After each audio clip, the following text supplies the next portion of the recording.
सर्वांना नमस्कार। आजपासून आपण भारत देशातील विविध धार्मिक तसेच प्रेक्षणीय स्थळांची प्रवासाची माहिती माझ्या चॅनलद्वारे मिळवू शकणार आहात।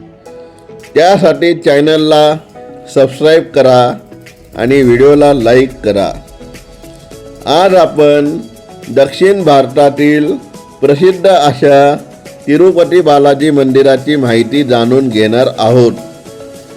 तिरुपती बालाजी मंदिर एक आध्यात्मिक अनुभव। आंध्र प्रदेशातील तिरुपती बालाजी हे भारतातील सर्वात महत्त्वाचे तीर्थक्षेत्र आहे, जे दरवर्षी लाखो अभ्यंगतांना आकर्षित करते।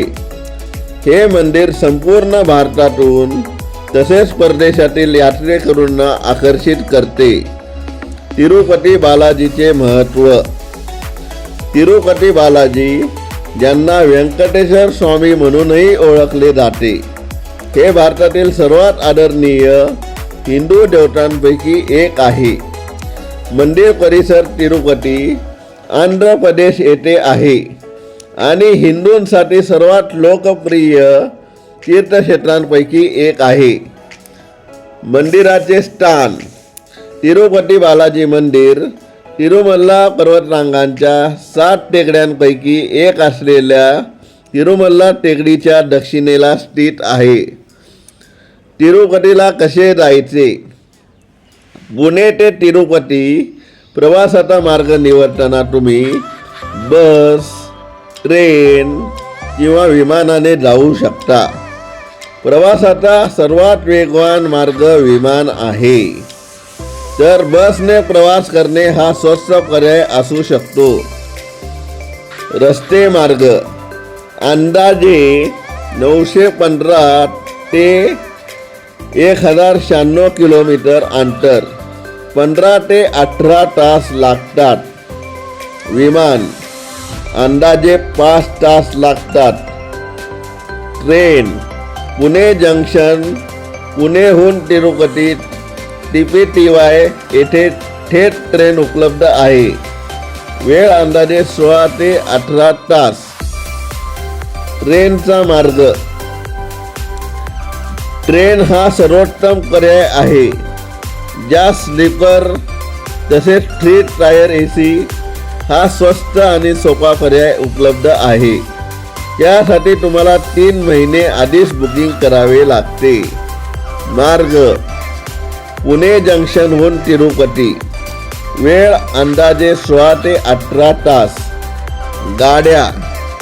चेन्नई एक्सप्रेस रोज सायंकाळी 4:25 निघून रेनीगुंटा येथे येते। सकाळी 8 वाजता रेनीगुंटा पोहोचते आणि कन्याकुमारी एक्सप्रेस रात्री 7:25 निघून दुपारी 4 वाजेपर्यंत तिरुपती येथे पोहोचते। तेथून तिरुमल्लासाठी थेट बस उपलब्ध आहेत, ज्याने 40 ते 50 मिनिटात तिरुमल्ला पोहोचू शकता। काही जण अलिपिरी पासून पायी प्रवास करतात, ज्यासाठी 3550 पायऱ्या 9.5 किलोमीटर चढून जावे लागते।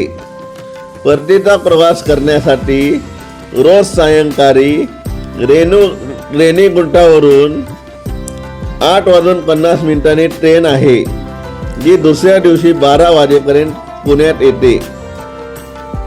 विमानाचा मार्ग। पुणे PNQ ते तिरुपती TIR, वेळ अंदाजे 5 तास। तिरुपती बालाजी मंदिराला भेट देणे हा खरा धार्मिक अनुभव आहे। येथे जाण्यापूर्वी दर्शन पास आणि रूम देखील ऑनलाईन बुकिंगने बुक करावे लागते। त्यासाठी काय प्रोसेस आहे त्याचा देखील व्हिडिओ पुढील भागात पाहायला मिळेल। त्यासाठी चॅनलला आवश्यक सबस्क्राईब करा आणि बघत राहा अशाच वेगवेगळ्या ठिकाणाच्या प्रवासाची माहिती।